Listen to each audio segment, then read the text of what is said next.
देखो भाई, battle to the heavens के अंदर हमारे मास्टर यालो ने सावियन को जीरो से हीरो बना दिया था। और अब वैसे तो जीरो बनाने वाले भी वही थे, क्योंकि स्टार्टिंग में वो सावियन की डो की एब्जॉर्ब कर रहे थे, जिससे अपना लोंडा कल्टीवेशन में कोई प्रोग्रेस कर ही नहीं पा रहा था और उसे सभी लोग ट्रेस बोलने लग जाते हैं, इवन उसके खुद के क्लेन वाले भी। और उसका नल्ली यंत्रन के साथ जो बाल विवाह होने वाला था वो भी टूट जाता है। लेकिन फिर हमारे मास्टर यालो सावियन को अपना चेला बना लेते हैं और उसे सारी चीजें सिखाने लग जाते हैं और उसे बहुत ही ज्यादा पावरफुल बनाते हैं। और सबसे खास उसे अल्टीमेट चीट कोड फ्लेम मंत्रा देते हैं, जिससे सावियन आग का खेल कर पाए और फ्लेम एम्परर बन पाया। लेकिन इस वीडियो के अंदर हम बात करने वाले हैं एक ऐसे व्हाट इफ सिनेरियो के बारे में जो कि कोई नहीं चाहता है कि रियल हो, वैसे होने भी नहीं वाला है। और वो सिनेरियो है व्हाट इफ मास्टर यालो नेवर एग्जिस्टेड इन बीटीटीएच। क्या होता अगर मास्टर यालो बीटीटीएच के वर्ल्ड के अंदर होते ही नहीं तो?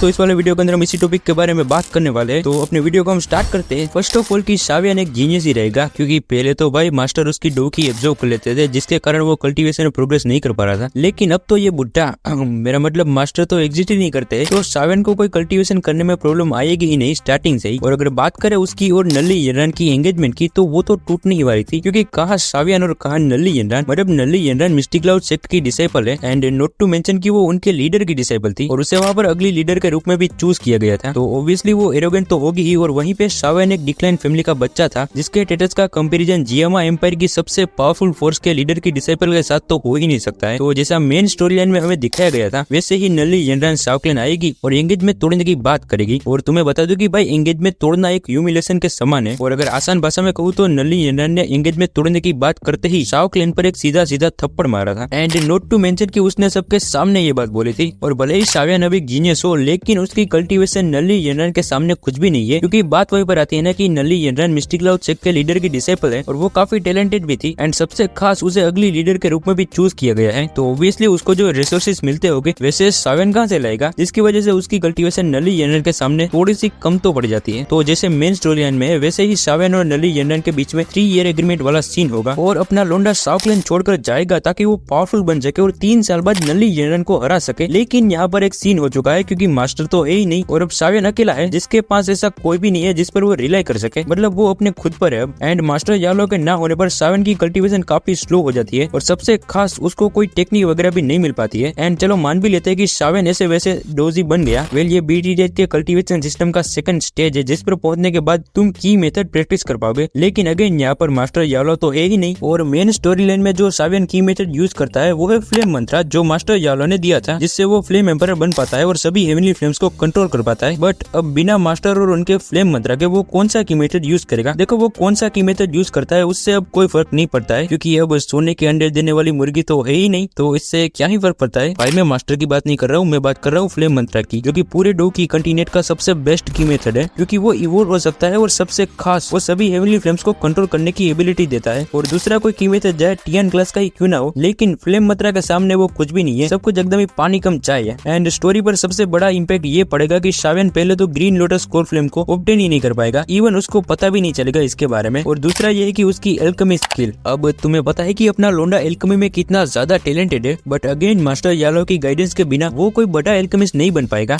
लेकिन अगर बात करें सबसे बड़े इम्पैक्ट की, तो सावियन यूनियन और क्वीन मेडुसा से बिल्कुल भी नहीं मिलेगा। एंड फिर भी अगर बाई चांस सावियन को पता चल जाए कि हेवनली फ्लेम क्वीन मेडुसा के पास है, जो कि पॉसिबल नहीं है, बट फिर भी मान लेते हैं, देखो वो फिर भी कुछ भी नहीं कर पाएगा, क्योंकि क्या उसमें इतनी ताकत है कि वो क्वीन मेडुसा जैसे पावरफुल पर्सन का सामना कर पाए। एंड नॉट टू मेंशन कि उनका पूरा स्नेकमैन ट्राइब भी है। देखो भाई बहुत ही ज्यादा चांसेस है कि मास्टर यालो के बिना सावियन अपनी जर्नी के दौरान मारा जाएगा, बट अगर वो बच जाता है और नल्ली यंत्रन से फाइट करने का लायक बन जाता है, तब भी उसकी किस्मत में हारना ही लिखा था। क्योंकि मेन स्टोरी लाइन में भाई जब सावियन नल्ली यंत्रन से फाइट कर रहा था, तब उसको हराने के लिए उसको एंग्री बुद्धा लोटस का यूज करना पड़ा था। और यहाँ पर तो सावियन के पास ऐसा कुछ भी नहीं है, लेकिन फिर भी चलो मान लेते हैं कि नल्ली यंत्रन को हरा देता है वो, बट क्या वो मिस्टिक क्लाउड सेक्ट जैसी पावरफुल फोर्स का सामना कर पाएगा? देखो भाई मिस्टिक क्लाउड सेक्ट पर भरोसा बिल्कुल भी नहीं किया जा सकता है, क्योंकि वो लोग पावरफुल होने के साथ साथ काफी घमंडी भी है, और खास करके ये एल्डर यूनिलिंग जो कि भरोसे वाला नहीं वाला है।